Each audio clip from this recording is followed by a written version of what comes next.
എല്ലാ കൂട്ടുകാർക്കും നമ്മുടെ പുതിയൊരു വീഡിയോയുടെ സ്വാഗതം. ഇന്ന് നമ്മൾ നോക്കാൻ പോകുന്നത് ഡെയർ ടു ടോക്കിന്റെ 11ാമത്തെ എപ്പിസോഡാണ്. നമ്മുടെ ഈ എപ്പിസോഡ് എന്ന് വെച്ച് കഴിഞ്ഞാൽ പലരും പറയാൻ മടിക്കുന്നതും ആൾക്കാർക്ക് അറിയേണ്ടതുമായിട്ടുള്ള വസ്തുതകളാണ് നമ്മളിവിടെ ഡിസ്കസ് ചെയ്യുന്നത്. ഒരുപാട് പേർക്ക് അത് ഉപകാരപ്രദമാകുന്നുണ്ട്, നല്ല സപ്പോർട്ടും കാര്യങ്ങളൊക്കെ ലഭിക്കുന്നുണ്ട്. ഇന്ന് നമ്മൾ നോക്കാൻ പോകുന്നത് ഇപ്പോൾ ഒരു ലൈംഗിക ജീവിതത്തിലൂടെ ഇല്ലെങ്കിൽ ഒരു മാരേജ് ഒക്കെ കഴിഞ്ഞിട്ട് ഒരുപാട് പേർക്ക് പല ആകുലതകളും കാര്യങ്ങളും ഉണ്ടാവും. ഈ ലൈംഗിക ജീവിതവുമായി ബന്ധപ്പെട്ട ഒരുപാട് ആകുലത ഉണ്ടാവും. അതിലത്തെ കുറച്ച് കാര്യങ്ങളാണ് നമ്മളിവിടെ ഡിസ്കസ് ചെയ്യുന്നത്. അതുകൊണ്ട് തന്നെ മാരേജിലോട്ട് കടക്കുന്നവരും ഇല്ലെങ്കിൽ മാരേജ് കഴിഞ്ഞവരും അങ്ങനെയുള്ളവരും കാണാൻ ശ്രമിക്കുക. ചെറിയ പിള്ളേർക്ക് വേണ്ടിയിട്ടുള്ള വീഡിയോ അല്ല, കുറച്ച് മുതിർന്നവർ കാണേണ്ടുന്ന വീഡിയോ തന്നെയാണ്. അവർ തീർച്ചയായിട്ടും കണ്ടിരിക്കേണ്ടുന്ന ഒരു വീഡിയോ ആണ്. അത് ആവശ്യകതയുള്ള കാര്യമാണ്. നമ്മൾ ഡിസ്കസ് ചെയ്യേണ്ടുന്ന വസ്തുതകൾ തന്നെയാണ്. ഇനി നമ്മുടെ വീഡിയോസുകൾ തംബ്നെയിലിനെയൊക്കെ വിമർശിക്കുന്ന കുറച്ച് ആൾക്കാരുണ്ട്. അവരോട് എനിക്ക് പറയാനുള്ളത്, എന്നെ ഓർത്ത് നിങ്ങൾ ആകുലപ്പെടേണ്ട കാര്യമില്ല. നമ്മുടെ ജീവിതത്തിൽ അറിഞ്ഞിരിക്കേണ്ടതും നമ്മുടെ ലൈഫിലോട്ട് ഏതെങ്കിലും ഒരു സമയത്ത് കടന്നു വരുന്നതുമായിട്ടുള്ള കാര്യങ്ങൾ വളരെ ഇമ്പോർട്ടൻ്റ് ആയിട്ട് ഒരുപാട് സംശയങ്ങൾ നിലനിൽക്കുന്ന കാര്യങ്ങളെക്കുറിച്ച് സംസാരിക്കുമ്പോൾ അത് വിയേർഡായിട്ട് നിങ്ങൾക്ക് തോന്നുന്നുണ്ടെങ്കിൽ ആ ചിന്തകളെ ഓർത്ത് ആകുലപ്പെട്ടാൽ മതി. എന്നെ ഓർത്ത് നിങ്ങൾ ആകുലപ്പെടേണ്ട ആവശ്യമില്ല എന്ന് ഓർമ്മപ്പെടുത്തിക്കൊണ്ട് നമുക്ക് നമ്മുടെ കണ്ടന്റിലോട്ട് പോകാം. നിങ്ങളുടെ കുറച്ച് സംശയങ്ങളെടുത്ത് നമ്മൾ ക്രോഡീകരിച്ച് വെച്ചേക്കണം. അതിനെക്കുറിച്ചൊന്ന് അനലൈസ് ചെയ്യാനാണ് പോകുന്നത്. അതിനെക്കുറിച്ച് ജസ്റ്റ് കാര്യങ്ങൾ സംസാരിക്കാനാണ് പോകുന്നത്. ഒന്നാമത്തെ കാര്യം എന്ന് വെച്ചാൽ എങ്ങനെ തുടങ്ങണം, പാർട്ട്ണറിനോട് അനുവാദം ചോദിക്കണം എന്നുള്ളതാണ്. പലരും പറയുന്ന കേൾക്കാം പാർട്ട്ണറിനോട് അനുവാദം ചോദിക്കണം, അങ്ങനെയുള്ള കാര്യങ്ങളെല്ലാം പറയുന്നേക്കാം. അതിനെപ്പറ്റി പറയുകയാണെങ്കിൽ വേണമെങ്കിൽ നിങ്ങൾക്ക് അനുവാദം ചോദിക്കാം. പക്ഷേ അതിൻ്റെ കാര്യം എന്ന് വെച്ച് കഴിഞ്ഞാൽ നമ്മുടെ സ്വന്തം പാർട്ട്ണർ ഇതിൽ വില്ലിംഗ് ആണോ, അയാൾ ഇൻട്രസ്റ്റഡ് ആയി നിൽക്കുകയാണോ എന്നുള്ളത് നമുക്ക് തിരിച്ചറിയാൻ പറ്റണം. അത് ചോദിച്ച് തന്നെ അറിയണമെന്നൊന്നുമില്ല. നമുക്ക് അവരുടെ ബിഹേവിയേഴ്സിലൂടെ, അവരുടെ പെരുമാറ്റത്തിലൂടെ, അവരുടെ എക്സ്പ്രഷനിലൂടെയൊക്കെ നമുക്ക് മനസ്സിലാക്കാവുന്നതാണ്. ഇനി അതെന്താണെന്നുള്ള ഇവിടെ ചോദിക്കേണ്ടത്. നമ്മൾ അതിനെപ്പറ്റി കൂടുതലൊന്നും പറയുന്നില്ല. ഇപ്പോൾ നമ്മൾ വിക്രമാദിത്യ സിനിമയിൽ ലെന ആ ഒരു സന്തോഷ് കീഴാറ്റൂരിനെ നോക്കിയിട്ട് തിരിഞ്ഞു നോക്കിയിട്ട് ഒരു ചിരി ചിരിക്കുന്നുണ്ട്. അപ്പോൾ അതിൽ നമ്മുടെ പ്രേക്ഷകർക്ക് തന്നെ മനസ്സിലാവും എന്താണ് അവരുദ്ദേശിക്കുന്നത് എന്നുള്ളത്. അപ്പോൾ അത് കാണുമ്പോൾ നമുക്ക് പിടികിട്ടി. അപ്പോൾ ഇത്തരത്തിൽ പല കാര്യങ്ങളും നമ്മൾ നമ്മുടെ പാർട്ട്ണറിൽ നിന്ന് വളരെ എളുപ്പത്തിൽ മനസ്സിലാക്കുക, അവരുടെ താല്പര്യം മനസ്സിലാക്കാവുന്നേ ഉള്ളൂ. അതിനുവേണ്ടി ചോദിക്കണം എന്നൊരു നിർബന്ധമില്ല. അപ്പോൾ അവരിൽ നിന്ന് അവരുടെ ആറ്റിറ്റ്യൂഡുകൾ നമ്മൾ മനസ്സിലാക്കുക, അവരുടെ താല്പര്യങ്ങൾ മനസ്സിലാക്കിയിട്ടായിരിക്കണം കാര്യങ്ങൾ മൂവ് ചെയ്യുന്നത്. അല്ലാണ്ട് ജസ്റ്റ് ചോദിക്കണം എന്ന് നിർബന്ധമില്ല. ഇനി നിങ്ങൾക്ക് ചോദിക്കണം നിർബന്ധമുണ്ടെങ്കിൽ ആ പാർട്ട്ണറിൻ്റെ താല്പര്യം എന്താണ് എന്നുള്ളത് ചോദിച്ചറിയാവുന്നതാണ്. മറ്റൊരു കാര്യം എന്ന് വെച്ചാൽ ചോദിക്കുന്നതിലെല്ലാം ഉപരി ചെയ്യാവുന്ന കാര്യം എന്ന് വെച്ചാൽ ഹഗ് ചെയ്യുക, കിസ് ചെയ്യുക. ഇതിലൂടെ അവരുടെ താല്പര്യം, അവരെങ്ങനെയാണ് അതിനോട് പ്രതികരിക്കുന്നത് എന്നുള്ളതെല്ലാം മനസ്സിലാക്കിയതിന് ശേഷം പാർട്ട്ണറിന് താല്പര്യമുണ്ട്, അവരുടെ പ്രതികരണം എല്ലാം നോക്കിയതിന് ശേഷം മാത്രം കാര്യങ്ങളിലോട്ട് പോവുക. അല്ലാത്ത പക്ഷം ചിലപ്പോൾ എന്താ പറയുക, അവർ ഇഷ്ടത്തോടുകൂടി അല്ല കാര്യങ്ങൾ ചെയ്യുന്നെങ്കിൽ അതൊരുമാതിരി എന്താ പറയുക ഡൊമസ്റ്റിക് റേപ്പ് എന്നൊക്കെ നമ്മൾ പറയില്ലേ, അപ്പോൾ അത്തരത്തിലുള്ള ഒരു കാര്യമായി മാറും. ഒരുതരം പീഡനമായിട്ട് അത് മാറാനുള്ള സാധ്യതകൾ കൂടുതലാണ്. അതിപ്പോൾ ആണ് പെണ്ണിനോട് ചെയ്താലും പെണ്ണാണിനോട് ചെയ്താലും അത് നെഗറ്റീവായിട്ടുള്ളൊരു ഇഫക്റ്റാണ് ഉണ്ടാവുക. ഇപ്പോൾ നമ്മൾ മറ്റേ കെട്ടിയോളാണ്ട് മാലാഖയിൽ കണ്ടിട്ടില്ലേ, അതുപോലെ. കാരണം അവർ താല്പര്യത്തോടുകൂടി ഇരിക്കുന്ന സമയത്ത് അവൻ താല്പര്യപ്പെടുന്നില്ല, പിന്നെ അവൻ വന്നിട്ട് എന്താ പറയുക, അത് ഒരു ആങ്സൈറ്റി മൂലം ഉണ്ടാകുന്നതാണ്. എങ്കിൽ പോലും ഞാൻ പറയുന്നു, അത്തരത്തിൽ കമ്പൽ ചെയ്തിട്ടൊക്കെ ചെയ്ത് കഴിഞ്ഞാൽ അത് ഭയങ്കര അരോചകമായി മാറുകയും ചെയ്യും. അതിൻ്റെതായ കാര്യങ്ങളുണ്ട്. രണ്ടാമത്തെ ഒരു കാര്യം എന്ന് വെച്ച് കഴിഞ്ഞാൽ ഡയറക്റ്റ് ആയിട്ട് കാര്യങ്ങളിലോട്ട് കിടക്കണം എന്നുള്ളതാണ്. ഇത് പലരെയും സംബന്ധിച്ച് വലിയൊരു ടെൻഷനാണ്.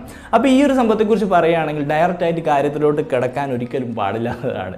അതെന്താ വെച്ച് കഴിഞ്ഞാൽ ഇപ്പം ബോയ്സിന് പെട്ടെന്ന് അവർ സെക്ഷലി ആക്റ്റീവ് ആവും. അത് നമുക്ക് അറിയാവുന്ന കാര്യമാണ്. ബോയ്സിന് പെട്ടെന്ന് ആക്റ്റീവ് ആവുകയും ലേഡീസിന് ആ ഒരു ഉത്തേജനം ലഭിക്കണമെങ്കിൽ കുറച്ച് ടൈം എടുക്കും. അതിൻ്റെതായ ജി സ്പോട്ടിൽ ടച്ച് ചെയ്യുമ്പോഴൊക്കെയാണ് അവർക്ക് കൂടുതൽ സംതൃപ്തി ലഭിക്കുക. കാരണം സംതൃപ്തി എന്ന് ഞാൻ പറയാൻ കാരണം മനുഷ്യരും അല്ലെങ്കിൽ മറ്റു പല മൃഗങ്ങളും ലൈംഗികത ഇല്ലെങ്കിൽ ഇങ്ങനെയുള്ള കാര്യങ്ങൾ ചെയ്യുന്നത് സംതൃപ്തിക്ക് കൂടി വേണ്ടിയിട്ടാണ്. അതായത് ജസ്റ്റ് റീപ്രൊഡക്ഷൻ എന്നതിൽ മാത്രമല്ല, അതല്ല ഇങ്ങനെയുള്ള കാര്യങ്ങൾ സംതൃപ്തിക്ക് വേണ്ടിയിട്ടും കണ്ടിന്യൂ ആയി ചെയ്യുന്നുണ്ട്. അപ്പോൾ ആ ഒരു സംതൃപ്തിയിലോട്ട് എത്തണമെങ്കിൽ അതിൻ്റെതായ സമയം ലേഡീസിന് എടുക്കുന്നു എന്നുള്ളതാണ്. ബോയ്സിനാണെങ്കിൽ വളരെ പെട്ടെന്ന് കാര്യങ്ങളിലോട്ട് സെറ്റ് ആവുകയും ചെയ്യും. അപ്പോൾ പെട്ടെന്ന് തന്നെ കാര്യം തീർത്ത് കഴിഞ്ഞ് കഴിഞ്ഞാൽ ലേഡീസിന് അതിനുള്ള ഒരു ഇഫക്റ്റും കാര്യങ്ങളും ലഭിച്ചിട്ടുണ്ടാവില്ല, ബോയ്സിന് സാറ്റിസ്ഫാക്ഷൻ ലഭിച്ചിട്ടുണ്ടാവും. ഇത് ലേഡിക്ക് ഒരു സാറ്റിസ്ഫാക്ഷൻ ലഭിക്കാത്ത രീതിയിൽ അതൊരു പ്രശ്നങ്ങൾക്ക് ഇടയാക്കാൻ സാധ്യതകൾ കൂടുതലാണെന്നുള്ളതാണ്. അതുകൊണ്ട് തന്നെ തഞ്ചത്തിൽ അവരെ പതിയ രീതിയിൽ തൊട്ട് തലോടി കാര്യങ്ങളെല്ലാം പതിയെ അവർക്കൊരു മൂഡ് ക്രിയേറ്റ് ചെയ്തതിന് ശേഷം മാത്രം കാര്യങ്ങളിലോട്ട് കിടക്കുക എന്നുള്ളതാണ്. അല്ലാതെ പക്ഷം അവർക്ക് പ്രോപ്പർ സാറ്റിസ്ഫാക്ഷൻ ലഭിക്കില്ല. ആ ഒരു നല്ലൊരു മൂഡ് ക്രിയേറ്റ് ചെയ്തതിന് ശേഷം കാര്യങ്ങൾ ചെയ്തു കഴിഞ്ഞാൽ അവർക്ക് ആ പ്രോപ്പർ സാറ്റിസ്ഫാക്ഷൻ ലഭിക്കുകയും ചെയ്യും. അത് നല്ല രീതിയിലുള്ളൊരു ബന്ധമാവുകയും ചെയ്യും. അപ്പോൾ ആ രീതിയിലായിരിക്കണം കാര്യങ്ങൾ മൂവ് ചെയ്യുന്നത്. അല്ലാത്ത പക്ഷെ പെട്ടെന്ന് ഡയറക്റ്റ് കിടന്നു കഴിഞ്ഞാൽ, പെട്ടെന്ന് കാര്യം തീർന്നു കഴിഞ്ഞാൽ അത് ഭയങ്കര ഒരു പ്രശ്നം തന്നെയാണ്. ഇനി അടുത്തൊരു കാര്യം എന്ന് വെച്ച് കഴിഞ്ഞാൽ സമയം, എത്രമാത്രം സമയം വേണം.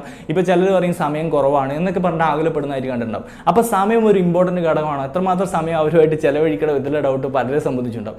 സമയത്തെക്കുറിച്ച് പറയുകയാണെങ്കിൽ അത് കുറച്ച് അധികം പറയാനുണ്ട്. നേരത്തെ പോയിന്റുമായിട്ട് കണക്ട് ചെയ്ത് പറയാൻ പറ്റും. എത്ര സമയം ചെയ്തു എന്നുള്ളതിലല്ല കാര്യം, അവർക്ക് സാറ്റിസ്ഫാക്ഷൻ ലഭിച്ചോ എന്നുള്ളതിലാണ് കാര്യം. അപ്പോൾ നേരത്തെ പറഞ്ഞ പോലെ കാര്യങ്ങളെല്ലാം ചെയ്ത് തഞ്ചത്തിൽ അവർക്കൊരു മൂഡ് ക്രിയേറ്റ് ചെയ്തതിന് ശേഷം, ഇതാണെങ്കിൽ പെണ്ണാണെങ്കിലും ഈ ഒരു കാര്യങ്ങളെല്ലാം ശ്രദ്ധിക്കേണ്ടതാണ്. അപ്പോൾ പെണ്ണിന് കുറച്ചും കൂടി എന്താ പറയുക ലേറ്റ് ആയിട്ട് അവർക്ക് ഒരു ഫീലിങ്സ് വരണമെങ്കിൽ അതിൻ്റെതായ ജി സ്പോട്ട് കാര്യങ്ങളെല്ലാം ഉള്ളതുകൊണ്ട് അപ്പോൾ ആ രീതിയിൽ അവർ തഞ്ചത്തിൽ ആ ഒരു എന്താ പറയുക ആ ഒരു മൂഡ് ബിൽഡ് ചെയ്തതിന് ശേഷം ചെയ്യുക. അപ്പോൾ പെട്ടെന്ന് കാര്യത്തിലോട്ട് കടന്നു കഴിഞ്ഞാൽ അവർക്ക് ആ വേണ്ട സാറ്റിസ്ഫാക്ഷൻ ലഭിക്കില്ല. അപ്പോൾ സമയം എത്ര സമയം ചെയ്തു എന്നുള്ളതല്ല, അവർക്ക് ആ പ്രോപ്പർ മൂഡ് ക്രിയേറ്റ് ചെയ്യാനും ആ ഒരു സംതൃപ്തി കൊടുക്കാനും പറ്റുമോ എന്നുള്ളതിലാണ് കാര്യം ഇരിക്കുന്നത്. അപ്പോൾ സമയം എന്താ പറയുക, ഈ ഒരു എക്സാമ്പിൾ പറഞ്ഞാൽ കുറച്ചും കൂടി ഈസി ആയിട്ട് കൺവേ ആവും. ഇപ്പോൾ നിങ്ങൾക്ക് വിശപ്പുണ്ട്, അപ്പോൾ നിങ്ങളുടെ മുന്നിൽ നിങ്ങൾക്ക് ഇഷ്ടപ്പെടാത്ത ഒരു ഭക്ഷണ സാധനം കൊണ്ടുവച്ചിട്ടുണ്ട്, ഇല്ലെങ്കിൽ ഈ ചോറ് വെച്ചിട്ടുണ്ട്, നിങ്ങൾക്ക് ഇഷ്ടപ്പെടാത്ത ഒരു കറി ഉണ്ടെന്ന് വിചാരിക്കുക. ചോറ് ഇഷ്ടം പോലെ ഉണ്ട്, നിങ്ങൾക്ക് 3 നേരം കഴിക്കേണ്ട ഫുഡ് അവിടെ ഉണ്ടെന്ന് വിചാരിക്കുക. പക്ഷേ നല്ല വിശപ്പുണ്ട്, അപ്പോൾ നിങ്ങൾക്ക് സംതൃപ്തി ഇല്ലാത്തൊരു കറിയുള്ളത്, അങ്ങനെ പച്ചച്ചോറ് വാരി തിന്നാൻ പറ്റില്ലല്ലോ. ആ സംതൃപ്തി ഇല്ലാത്ത കറിയും കൂടി തിന്നില്ല വെച്ചാൽ അത് അതിലും വലിയ മാനസികമായിട്ട് ബുദ്ധിമുട്ട് തന്നെ.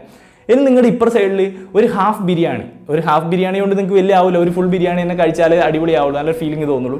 ഹാഫ് ബിരിയാണി ഉണ്ട്. അപ്പോൾ നിങ്ങൾ ഏത് ചൂസ് ചെയ്യും? നിങ്ങൾക്ക് ഇതിൽ ഈ 2 സാധനം അടുത്തടുത്ത പ്ലേറ്റുകളിൽ കൊണ്ടുവച്ച് കഴിഞ്ഞാൽ ഒരുപാട് ചോറുണ്ട്, നിങ്ങൾക്ക് ആവശ്യത്തിന് 3 നേരം തിന്നുന്ന സാധനമുണ്ട്, പക്ഷേ ഒരു ഹാഫ് ബിരിയാണി ഇപ്പുറത്തുള്ളത്. ഞാനാണെങ്കിൽ ചൂസ് ചെയ്യുന്നത് ആ ഒരു ഹാഫ് ബിരിയാണി ആയിരിക്കും. കാരണം എനിക്ക് ഏറ്റവും സംതൃപ്തി നൽകുന്നത് എനിക്ക് ഇഷ്ടമുള്ളത് ആ ബിരിയാണിയാണ്. അപ്പോൾ കാര്യം ഇതാണ്, നമ്മൾ കുറച്ച് സമയം ചെയ്യുന്നില്ലെങ്കിലും ആ ഒരു ബെറ്റർ ഫീൽ നൽകാൻ പറ്റുക എന്നുള്ളതിലാണ് കാര്യം. അപ്പം എങ്ങനെ ചെയ്യുന്നു എന്നുള്ളതിലാണ് കാര്യം ഇരിക്കുന്നത്. മനസ്സിലായില്ലേ? അതാണ് ഞാൻ ആ ഉദ്ദേശിച്ച എക്സാമ്പിളിലൂടെ. അപ്പോൾ ടൈം ഒരുപാട് ചെയ്തു എന്ന് വെച്ചിട്ട് കാര്യമില്ല, നമ്മുടെ പാർട്ട്ണറിന് സംതൃപ്തി ഉണ്ടോ എന്നുള്ളതിലാണ് കാര്യം ഇരിക്കുന്നത് എന്നുള്ളതാണ്. അടുത്തൊരു സംശയം എന്ന് വെച്ച് കഴിഞ്ഞാൽ നമ്മൾ പല വീഡിയോകളിലും ഡെഡിക്കേറ്റഡ് ആയിട്ട്, അതായത് വലിപ്പം എന്ന് പറഞ്ഞ സംഭവം എന്തിൻ്റെ വലിപ്പമാണെന്നുള്ളത് ഇനി പ്രത്യേകിച്ച് പറയണ്ടല്ലോ, അത് നമ്മൾ ഡെഡിക്കേറ്റഡ് ആയിട്ട് വീഡിയോസ് ചെയ്തിട്ടുണ്ടായിരുന്നു. അത് കാണണമെങ്കിൽ ഇവിടെ ഐക്കാർഡിൽ ആഡ് ചെയ്യാം.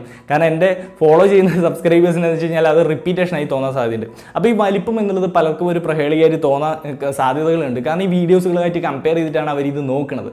അപ്പോൾ അതൊരു മെയിൻ പോയിന്റ് തന്നെയാണ്. അപ്പോൾ വലിപ്പം ഇമ്പോർട്ടൻ്റ് ആണെന്ന് വെച്ച് കഴിഞ്ഞാൽ ചിലർക്ക് ചെറിയ മൈക്രോ പെനിസ് കണ്ടീഷൻസ് ഒക്കെ ഉണ്ട്. അപ്പോൾ അങ്ങനെ അത്രയും മൈക്രോ കണ്ടീഷൻസ് ആണെങ്കിൽ ഇപ്പോൾ ഇറക്റ്റ് ആകുമ്പോൾ പോലും ഒരു 5 സെൻറ്റിമീറ്റർ പോലും ഇല്ലാത്ത അവസ്ഥയൊക്കെ ഉണ്ട്. അതൊക്കെ വേണമെങ്കിൽ ഡോക്ടറിനെ കണ്ടിട്ട് അതിൻ്റെതായ മൂവ്മെൻറ്റ്സുകൾ ട്രീറ്റ്മെൻറ്റ്സ് ഒക്കെ എടുക്കാവുന്നതാണ്. ഇപ്പോൾ അല്ലാണ്ട് ഇപ്പോൾ ഒരുപാട് പരസ്യമൊക്കെ കണ്ട് മരുന്ന് അത് ഇതൊക്കെ മേടിച്ചിട്ട് പലതും ചീറ്റിംഗ് ആണ് കേട്ടോ. അപ്പോൾ അതിലോട്ടൊന്നും പോയിട്ട് വീഴരുത്. ഓക്കെ, അത് ചിലപ്പം ഭാവിയിൽ തന്നെ ചിലപ്പം ദൂഷ്യഫലങ്ങൾ, അതിൻ്റെ സൈഡ് ഇഫക്ട്സുകൾ നെഗറ്റീവായിട്ട് ഉണ്ടാകാൻ സാധ്യതകളുണ്ട്. അപ്പം ഈ വേണ്ടാത്ത ആകുലതകൾ ഈ വീഡിയോ കണ്ടിട്ട് വേണ്ട ആവശ്യകതയില്ല.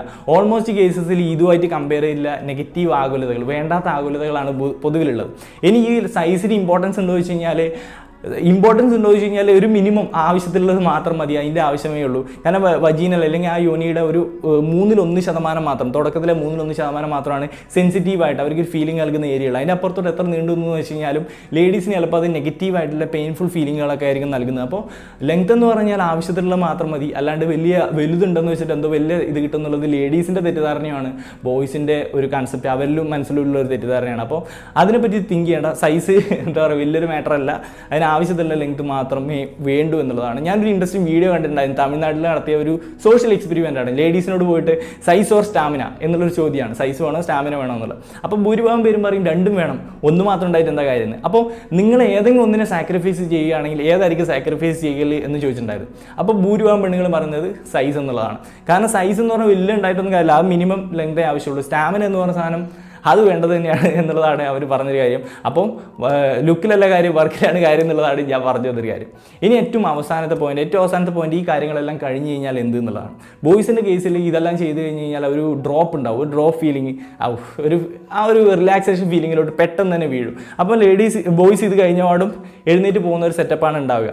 അപ്പോൾ ലേഡീസിന് വെച്ച് കഴിഞ്ഞാൽ പെട്ടെന്ന് ഇത് ഡ്രോപ്പ് ചെയ്യാത്തതുകൊണ്ട് തന്നെ അവർ ആ ഒരു ഫീലിംഗിൽ, ഒരു രതിമൂർച്ച അല്ലെങ്കിൽ ആ ഒരു ഫീലിംഗിൽ തന്നെ തുടരും എന്നുള്ളതാണ്. അപ്പോൾ ഇവർ പെട്ടെന്ന് എഴുന്നേറ്റ് പോകുമ്പോൾ അവർക്കൊരു എന്താ പറയുക ഒരു ഏകാന്തത ഫീൽ ചെയ്യാൻ സാധ്യതയുണ്ട്, അതൊരു നെഗറ്റീവ് ഫീലിംഗ് അവർക്ക് ക്രിയേറ്റ് ചെയ്യാൻ സാധ്യതയുണ്ട്. അപ്പോൾ തീർച്ചയായിട്ടും കുറച്ച് സമയം ഹഗ് ചെയ്തിട്ടോ സംവാട്ട് കിസ് ചെയ്തിട്ടൊക്കെ ഒരു പ്രോപ്പർ രീതിയിൽ നിന്നതിന് ശേഷം പിന്നീട് പതിയെ എന്താ പറയുക ആ ഒരു മൂഡൊക്കെ ചേഞ്ച് ചെയ്തതിന് ശേഷം മാത്രം അവിടുന്ന് പിൻവലിയുക എന്നുള്ളതാണ് അതിൻ്റെ ഒരു കാര്യം. അപ്പോൾ ഒരു തഞ്ചത്തിൽ കാര്യങ്ങളൊക്കെ ചെയ്യുക, അല്ലാത്ത പക്ഷം അവർക്കൊരു പ്രോപ്പർ സാറ്റിസ്ഫാക്ഷനും ഒരു റിലാക്സേഷനും ഒക്കെ കിട്ടത്തില്ല. നമുക്ക് പെട്ടെന്ന് തന്നെ അത് റിലാക്സേഷൻ കിട്ടിയിട്ടുണ്ടാകും, അവർക്ക് ആ ഒരു ഇത് കിട്ടില്ല എന്നുള്ളതാണ്. അപ്പോൾ ആ കാര്യങ്ങളും ശ്രദ്ധിക്കേണ്ട കാര്യമുണ്ട്. അപ്പോൾ നമ്മളിൽ നിന്ന് കുറച്ച് വ്യത്യസ്തമായിട്ടുള്ള ഒരു ഫീലിംഗ് ക്രിയേഷനും കാര്യങ്ങളൊക്കെയാണ് അവരിൽ ക്രിയേറ്റ് ചെയ്യപ്പെടുന്നത്. അതുകൊണ്ട് അതിൻ്റേതായ രീതിയിൽ ഈ കാര്യങ്ങളെല്ലാം മൂവ് ചെയ്യേണ്ടത് വളരെ അത്യാവശ്യമായിട്ടുള്ള കാര്യം തന്നെയാണ്. അല്ലെങ്കിൽ അവർക്ക് ഒരു പ്രോപ്പർ സാറ്റിസ്ഫാക്ഷൻ ലഭിക്കില്ല എന്നുള്ളതാണ്.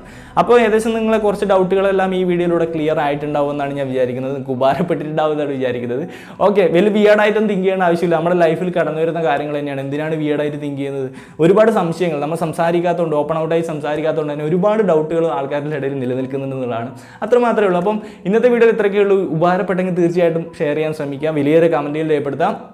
എന്തെങ്കിലും തരത്തിലുള്ള ടോപ്പിക് ഐഡിയാസ് ഒക്കെ ഉണ്ടെങ്കിൽ കമന്റ് ബോക്സിൽ രേഖപ്പെടുത്താവുന്നതാണ്. നേരിട്ട് തന്നെ ഫോളോ ചെയ്യുന്നുണ്ടെങ്കിൽ ഇൻസ്റ്റാഗ്രാമിൽ ഫോളോ ചെയ്യാവുന്നതാണ്. നിതിൻ സോൾ എന്നാണ് എൻ്റെ ഐഡിയ. എൻ്റെ ലിങ്കൊക്കെ ഞാൻ ഡിസ്ക്രിപ്ഷനിൽ ഫസ്റ്റ് കമന്റ് ആയിട്ട് പിൻ ചെയ്ത് വെച്ചിട്ടുണ്ടാവും. അപ്പോൾ അത്രയ്ക്ക് തന്നെയുള്ള നല്ല നല്ല വീഡിയോസുകളായിട്ട് നമ്മൾ വരുന്നതായിരിക്കും. അതൊക്കെ കാണാൻ വേണ്ടിയിട്ട് സബ്സ്ക്രൈബ് ചെയ്ത് ബെല്ലൈക്കൺ എനേബിൾ ചെയ്യുക, ഓൾ നോട്ടിഫിക്കേഷൻ ക്ലിക്ക് ചെയ്യുക, എന്നാൽ മാത്രമേ നോട്ടിഫിക്കേഷൻസ് ഒക്കെ കിട്ടത്തുള്ളൂ. അപ്പം മറ്റൊരു വീഡിയോയിൽ വീണ്ടും കാണാൻ പറ്റുന്ന പ്രതീക്ഷ നിർത്തുന്നു. It's B Didin Raj. ടാറ്റാ.